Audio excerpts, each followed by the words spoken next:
in trying to escape being internally driven, I've referred to this notion of being customer compelled as an apparent solution that's not really. It's a popular theory. There's a lot of management theory invested over the last 50 years saying, oh, you don't want to be internally driven. You don't want to impose on the customer what you make. That's not the answer. Go to the customer, ask them what to do, write it down, promise them total satisfaction, give them everything they want, and now everything's okay. Listen to the voice of the customer.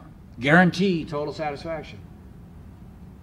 All this is well-meaning, and it's in some sense better than just totally ignoring the customer, but it's fundamentally flawed.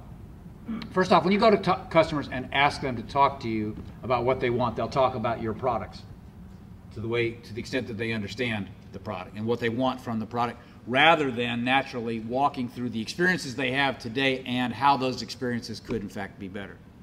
Secondly, this philosophy, give the customer what they want, give them satisfaction, being in effect customer compelled, pushes you to give the customer anything and everything that they may want, which sounds like we're on the right track, but we all know that in the end, that just leads to being mediocre across the board because we aren't making the compromises in some areas in order to deliver more value in other areas that's inherent in a trade-off. You rarely differentiate versus competition by trying to check off every box that the customer mentions.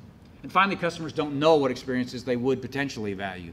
They don't necessarily recognize that if they change the way they live or the way they run their business in a way that makes sense given your product or service, they don't understand on day one how much value that might bring to them. And so asking them to define it for you is a hopeless task. You have to try to understand them and then creatively infer from that. So Dilbert likes to make fun of market research, and one of his examples of if you had done market research to find out what the potential for a new market is this airline survey from the 1920s, in which he imagines asking people, if you, in 1920, had to travel a long distance, would you rather drive a car, take a train, or C, allow yourself to be strapped into a huge metal container that weighs more than your house and be propelled through space by exploding chemicals while knowing that any one of 1,000 different human, mechanical, or weather problems would cause you to be incinerated in a spectacular ball of flame? If you answered C, would you mind if we stomp on your luggage and send it to another city? So